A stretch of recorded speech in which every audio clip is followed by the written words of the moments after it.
अस्सलाम वालेकुम नाज़रीन। ड्रामा सीरियल ऐश के जुनून की आने वाली नेक्स्ट एपिसोड बहुत ज़्यादा दिलचस्प होने वाली है।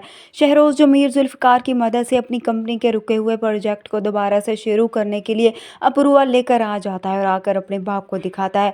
उसे लगता है कि अब उसका बाप इस पर ट्रस्ट करेगा और सब कुछ उसे ही संभालने को कहेगा।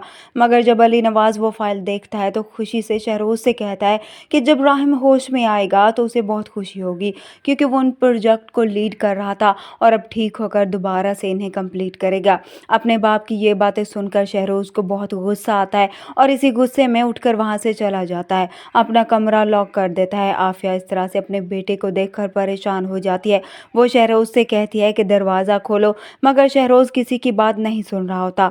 आफिया उसे अपना वास्ता देती है तो शहरोज़ दरवाज़ा खोलता है। अपनी माँ की गोद में सर रखकर रोते हुए कहता है कि ये सब कुछ जो मेरे साथ हो रहा है वो आप दोनों की वजह से हो रहा है। आपने इस यतीम को इस घर में लाकर मुझे यतीम कर दिया। वो अपनी माँ से कहता है कि मैं बस सारी जिंदगी एक ही नाम सुनता रहा हूँ, वो है राहिम का।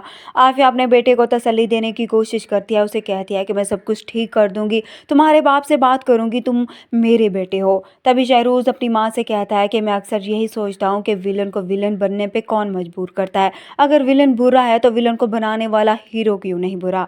वो अपनी माँ से कहता है कि अगर राहिम हमारी ज़िंदगी में ना होता तो आज बाबा का सारा प्यार सिर्फ मेरे लिए होता।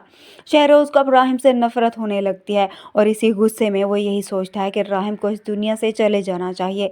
इसलिए अब शहरोज़ राहिम को मारने के लिए सोच लेता है और अगले दिन हॉस्पिटल भी पहुंच जाएगा ताकि वो राहिम की जान ले सके। मगर वहाँ पर एमन मौजूद होती है, इसलिए अब वो यहाँ पर एक नर्स को पैसे देकर उसे कहता है कि एमन को यहाँ से भेज दे। नर्स एमन से कहती है कि आपको डॉक्टर साहब बुला रहे हैं।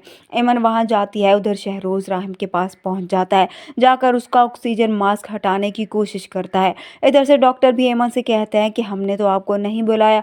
तभी एमन वहाँ से भागती है, क्योंकि उसे भी अंदाज़ा हो जाता है कि किसी ने जानबूझकर उसे वहाँ से हटाया है।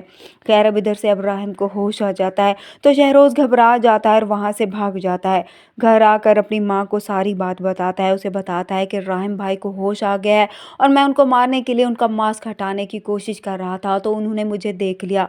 आफिया ये सब सुनने के बाद परेशान हो जाती है, क्योंकि पहले उनसे मुसीबत वो टल नहीं रही थी और अब शहरोज़ ने एक और मुसीबत अपने गले में डाल दी। अब देखना यह है कि क्या शहरोज़ कब तक अपना गुनाह छुपा पाएगा, क्योंकि अब तो एमन को भी वो सब कुछ याद आ गया है जो उसके साथ हुआ था।